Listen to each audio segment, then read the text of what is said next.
everybody, it's Richard. I'm back for another video, and I'm back because we unfortunately know what today is. June 25th, 2009, 16 years ago, we lost the greatest entertainer ever, one of the greatest musicians ever, one of the greatest people in music ever, the late great Michael Jackson. I can't believe it's been 16 years. I remember where I was when this happened. And I wasn't even a fan of Michael Jackson at the time when he passed away. I say unfortunately because this happened a lot with me with artists like Prince and Elvis and other people. I didn't get into Michael until after he passed away. And my old music teacher, we don't have the greatest relationship anymore. But that's one thing I am grateful to her for, and I do have to give her credit for. She was the person that really got me interested in Michael and got me into Michael Jackson, so I do have to give her credit for that. But, yeah, I was struggling thinking of what to do today. I was thinking of maybe showing some of my Michael memorabilia because I have a lot of MJ memorabilia, but there's so much, and then I have to dig it out, and it's just all put away in different places, so I didn't really feel like digging it out. So I thought I would just talk about talk about Michael and what he means to me today, and what his music means to me, and how I got into Michael, and what I think about Michael. So I thought that's what I would do to honor the King of Pop, Michael Jackson, today, on the 16th anniversary of his passing. And I really don't even like doing videos on this day because it's such a sad day. We lost the greatest entertainer ever today. But I felt like I should acknowledge it. I did a video yesterday because yesterday was the actual last rehearsal for the This Is It tour, the tour that Michael never got to do. It never got to happen because he passed away. Yesterday was the anniversary of the last rehearsal, and then he passed away the next day. So I did a reaction to the last song he ever did at the last rehearsal for This Is It. So today I just thought I would come back and talk about Michael a little bit today. Like I said, my music, like I said, I can't remember exactly what year it was I got into Michael Jackson. Like I said, I know my old music teacher did play a big part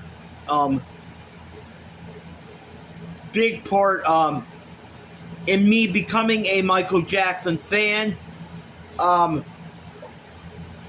She loved Michael's music. She taught me some Michael Jackson songs. And that's how I really got into him. I started listening to his songs. The first song I really ever got into Michael was actually, ironically, a Paul McCartney song. His version of Girlfriend. I heard that song, and I didn't even know Paul McCartney's version. I didn't even know that was a McCartney song, and then I found out Paul wrote it. Because, admittedly, I don't like Paul's version of that song at all. I think the falsetto he does on that song is kind of just annoying. I think he should have just sang it in his regular voice instead of... I think he was trying to actually kind of sing it like Michael, and it didn't work out. And Michael did a way better version of it than Paul did. So yeah, so that's kind of how I got into Michael, although now I don't really think my old teacher is a Michael Jackson fan at all. I don't really think that, because she believed those lies, which I won't even get into. Yeah, so that's how I really got into Michael. I think that was really the first thing I ever really got into listening to Michael, his cover of the Paul song Girlfriend, and I loved it. Then I went and listened to the other songs Off the Wall, and I loved it. Now, Off the Wall is, admittedly, I love Off the Wall, but it's like my second and the least favorite Michael Jackson album. Only because there is too many dance songs on it. I love all the songs on there, but it is really a disco. I really have to be in the mood to listen to it all the way through. I mean, there's so many great songs on there, but it's too much of a dance album for me. It like, I can't really listen to it all the way through. I have to really be in the mood for it. I'd rather listen to Dangerous, Thriller, Dangerous, History, Bad. I would rather listen to any of those albums before I would go to Off the Wall to listen to all the way through. And Invincible, I won't even talk about Invincible because that is the one MJ album that I admittedly struggle with. Not because Michael did anything wrong. I just don't like the way those songs sound. I know I have to listen to it all the way through. I am a Michael Jackson fan, so I do have to listen to it all the way through. But it just got too much hip-hop vibe in it for me. And I know what Michael was trying to do. It came out in 2001. It was the last album he ever did. I know what he was trying to do with it, trying to be current. But I didn't think he needed to do that. I think he should have just done Michael Jackson songs and not really tried to be current. Just did songs that sounded like Michael Jackson. It just sounds too hip-hoppy for me and too rappy for me. I can't really get it. There are some great song moments on that album for me. And another thing is, it's just way too long. 16 songs. And it does feel like it goes on too long. But I don't want to trash Invincible because would never want to trash anything Michael did. But that's how I really got into Michael.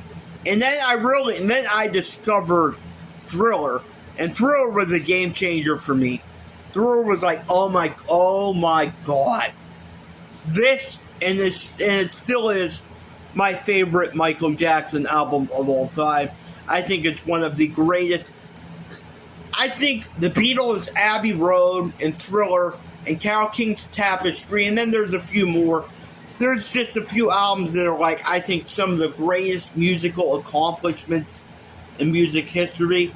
And I definitely think there is not a bad song on Thriller or a song I would skip on Thriller. I just think it's, from start to finish, the 9 tracks on there are just flawless. And you can't say that about very many albums that are flawless. But Thriller really is flawless. There is not one song on there that I would skip. Even the songs I've heard a billion times, Billie Jean, Beat It. I mean, I still wouldn't skip those.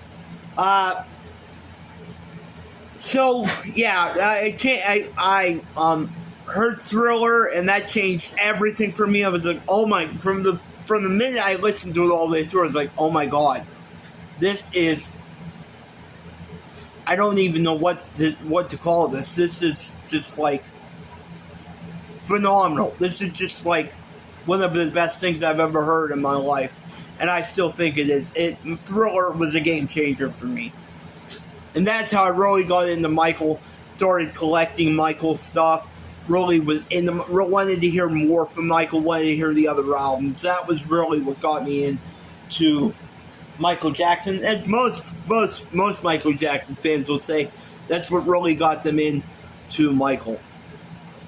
Now, ironically, and I know I'm going to get hate in the comments for this, and my mother is not even that big of a Michael Jackson fan, but she loves the Thriller video, and I know everybody loves the Thriller video, and I'm going to get comments trashing me in the comments for this. Go ahead, do it, I don't care. I'm not a big fan of the Thriller video.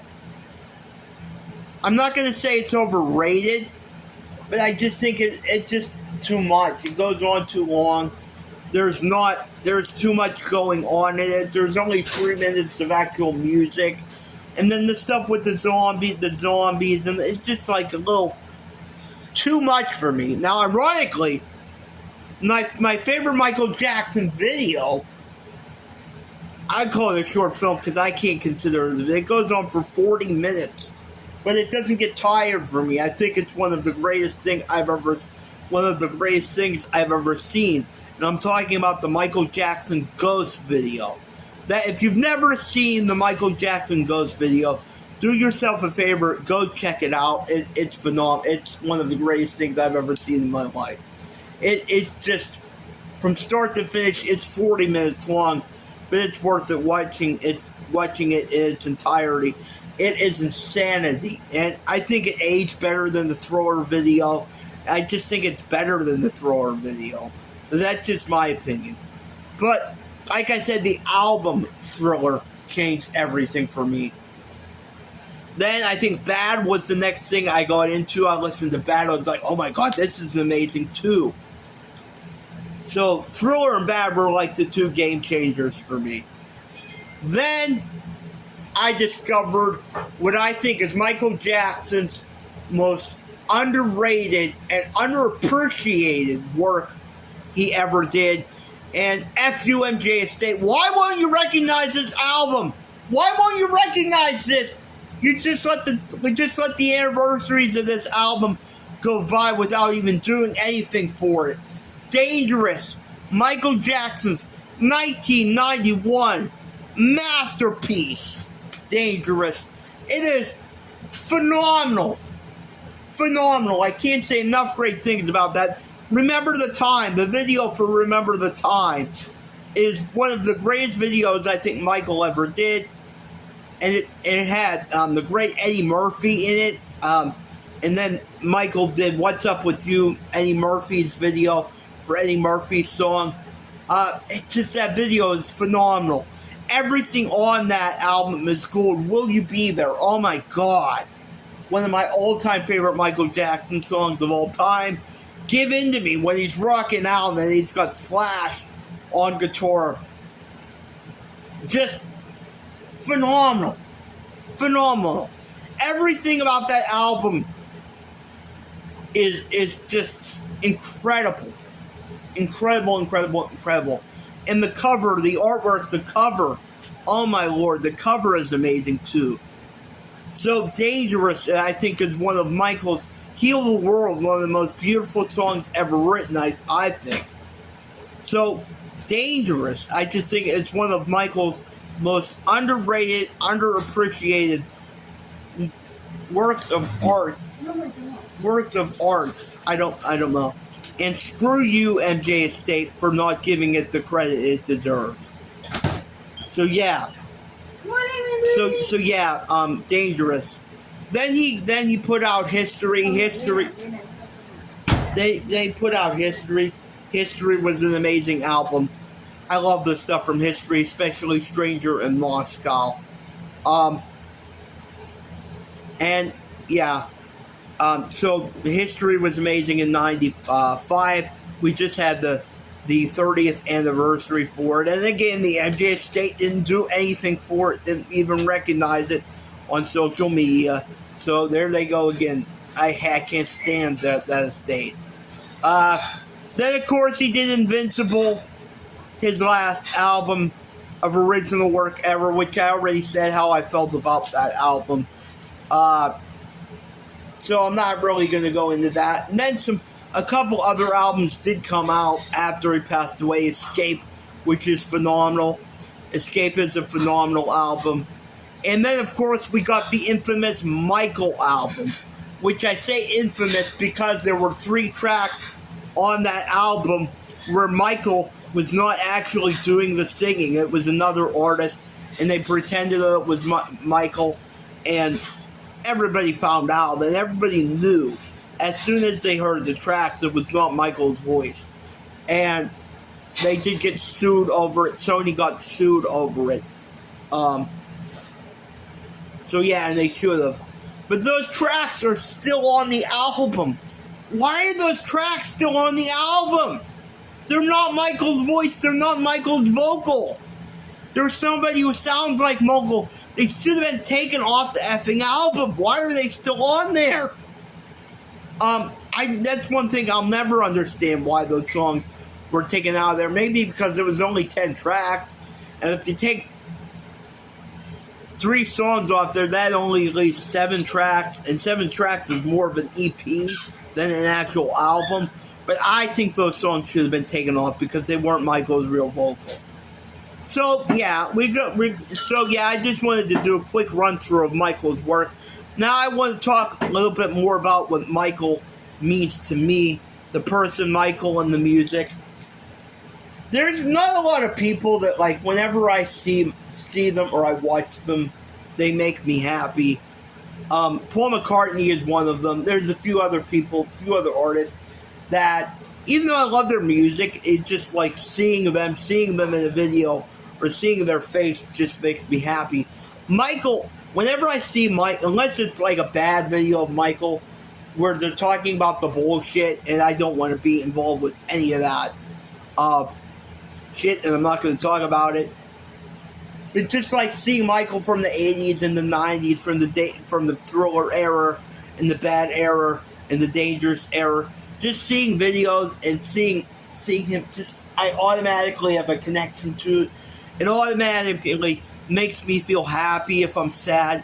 And whenever you see Michael smile, I think Michael has one of the most like electric smile, like infectious smiles. And if you see Michael smile, you can't help but smile yourself. So I just love Michael's smile. And Michael always, he admitted that he hated his smile and he thought he had a terrible smile.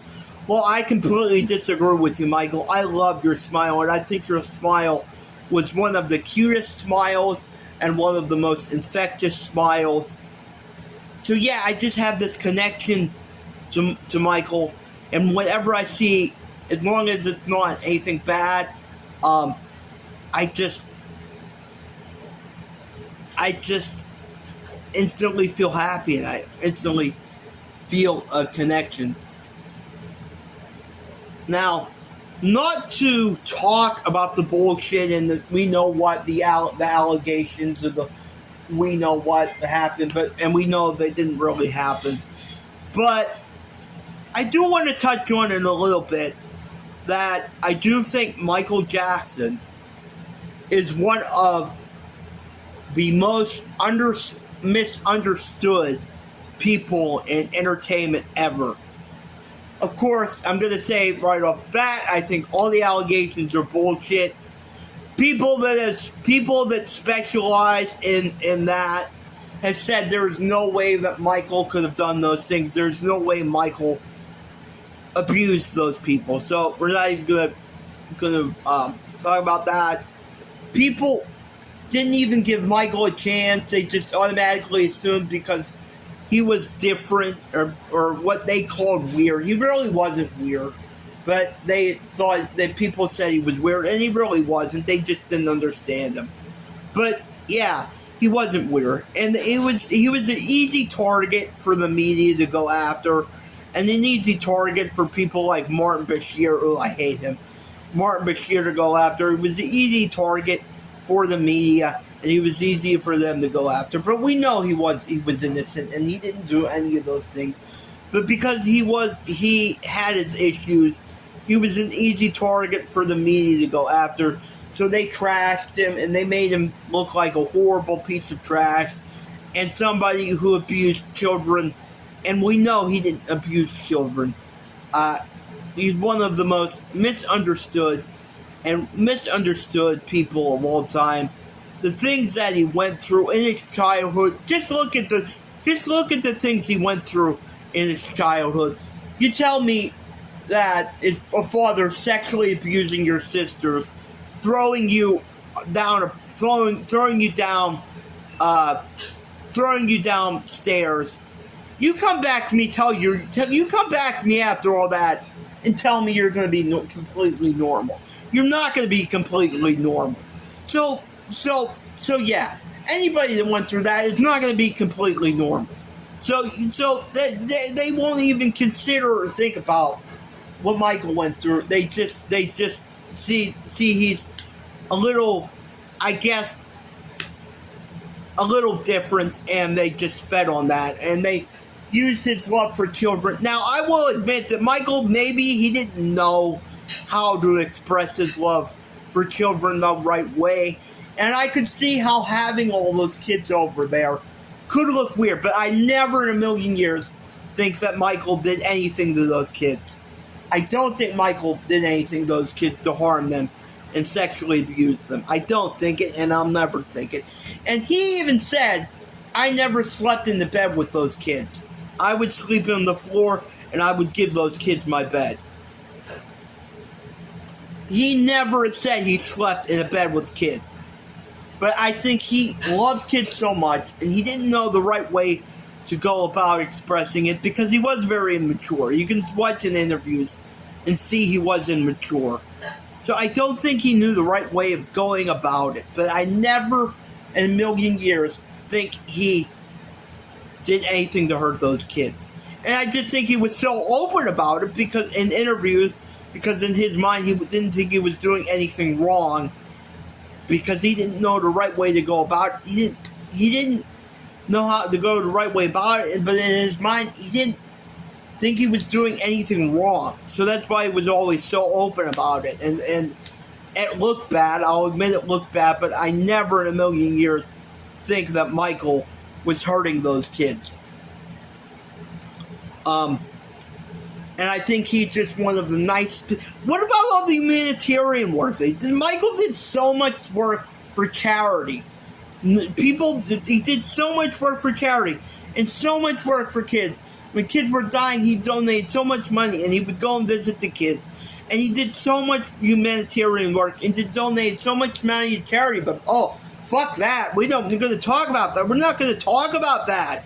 We're just going to talk about how strange he was and how weird he was and his relationship with children. We're not going to talk about all the charity work. Oh, screw the charity work. We don't care about that.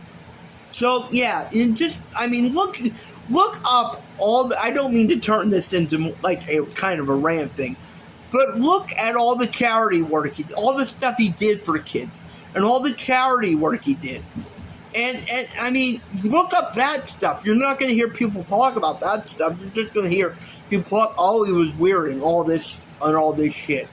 So we don't want to talk about the charity work and everything he did.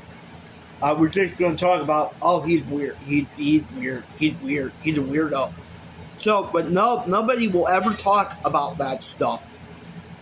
They'll just talk about, he put blanket on the window, and which again was probably not the best idea. But he explained he wanted the fans to be able to see his kid, and you watched the footage. He was holding on to that kid tight. He was not going to let that kid go and let anything happen to that kid. That was his son. He was not going to do anything to hurt those children. Another thing I want to say is I think Michael was an unbelievable father. He kept those kids out of the spotlight. Every time that he showed footage of those kids, they were blurred. You didn't even really hear their voice. You didn't see them. They were always blurred. And he said that his number one thing was being a father, and his number one thing was protecting his children. And his children had to be protected at all costs, and that was his number one priority. Before music, before touring, before anything, his number one priority was being a father and protecting his children and keeping them out of the limelight so that they would be protected. So I think Michael was an amazing father too. He was an amazing person, but he'll never get credit for the amazing person he was or the charity work he did or being an amazing father. It'll just always be what's the word I'm looking for? He'll always be misconstrued as like this weirdo and like this child predator, which we know he isn't.